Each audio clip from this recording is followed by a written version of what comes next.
Une leçon que j'ai apprise au cours de mon parcours. Beaucoup de mes expériences et d'autres entendues par hasard. Je mets encore en pratique beaucoup d'entre elles et je suis convaincu qu'elles sont toutes bonnes à prendre.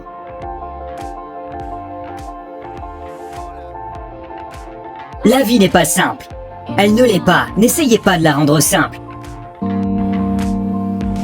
La vie n'est pas juste, ne l'a jamais été, ne l'est toujours pas et ne le sera jamais.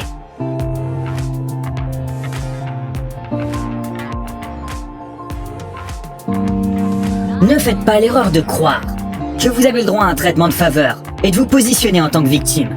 Vous n'en êtes pas une, ressaisissez-vous et avancez. Posons-nous la question, qu'est-ce que la réussite pour nous? Qu'est-ce que la réussite pour chacun d'entre vous? Avoir plus d'argent? C'est pas grave, j'ai rien contre l'argent.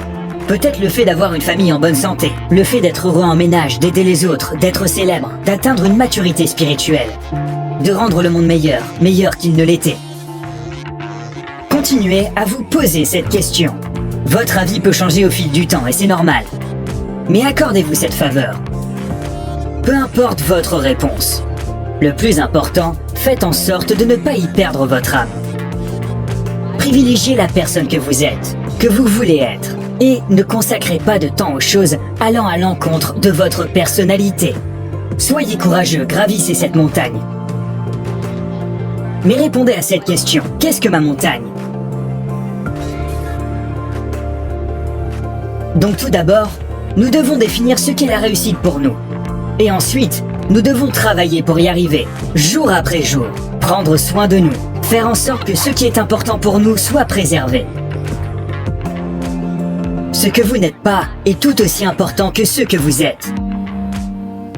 Il est tout aussi important de savoir ce que vous n'êtes pas que de savoir ce que vous êtes. Écoutez, la première étape dans la construction de notre identité dans la vie n'est généralement pas « je sais qui je suis, je sais qui je suis ». Ce n'est pas la première étape. Généralement, c'est « je sais qui je ne suis pas ». On procède par élimination. Nous définir à travers ce que nous ne sommes pas est la première étape nous permettant de savoir qui nous sommes. Vous savez, ce groupe d'amis avec qui vous traînez et qui ne fait pas ressortir le meilleur chez vous, qui ne cessent pas de raconter des ragots ou qui sont un peu louches, ils ne seront pas là pour vous en cas de besoin. Ou alors comme ce bar où on s'entête à aller et on en ressort toujours avec une grosse gueule de bois. Ou cet écran d'ordinateur qui nous sert d'excuse pour ne pas sortir de chez nous et ne pas échanger avec le monde extérieur et vraiment interagir avec les autres. Et qu'en est-il de cette bouffe que l'on s'obstine à manger? C'est un plaisir sur le coup, mais on se sent minable la semaine d'après et on se retrouve dans un état léthargique qui en prend du poids. Eh bien, ces gens-là, ces endroits-là, ces choses-là, ne valent pas votre temps et votre énergie. Ne cédez pas, faites taire ces envies. Et quand vous faites taire ces envies, arrêtez d'aller à ces endroits. Quand vous arrêtez d'y consacrer du temps, alors naturellement, vous ferez plus de choses. Et croyez-moi, vous passerez beaucoup plus de temps dans des endroits qui sont bons pour vous, qui vous procurent de la joie. Pourquoi? Parce que vous aurez éliminé les personnes, les endroits, les choses et les moments qui vous éloignent de votre véritable identité. Croyez-moi, il y a beaucoup de cas de figure où nombreux de nos choix sont susceptibles de faire de nous des tyrans. Pas vrai? Donc se débarrasser de ces futilités, de ces pertes de temps, éclaircira vos choix. Et si vous faites ça, vous aurez accès, naturellement, presque fatalement, à ce qui est le plus important pour vous, en procédant par élimination.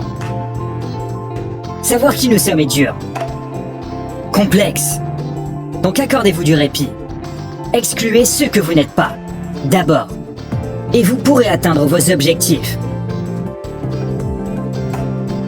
Au lieu de créer des situations qui sont défavorables, créons des situations qui sont en notre faveur, qui nous comblent, qui entretiennent votre flamme, qui vous poussent à avancer autant que possible dans votre vie future.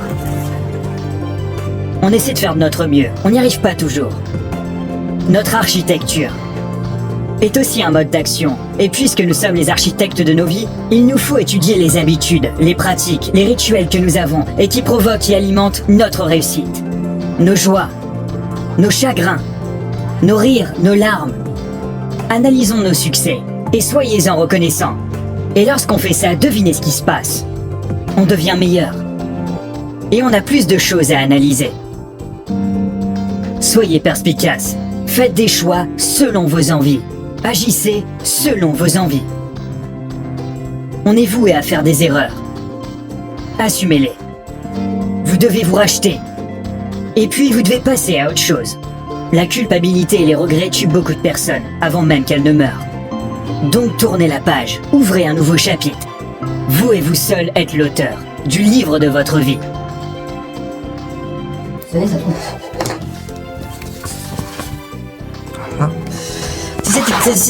Si cet épisode t'a plu, si cet épisode t'a plu, n'oublie pas de mettre un pouce en l'air et de t'abonner si tu n'es pas encore abonné. Et moi je vous dis au prochain épisode, pourquoi est-ce que je n'ai pas donné de phrases inspirantes qui venaient de moi? Parce que rien ne vient de moi, car je n'existe pas. Au prochain épisode.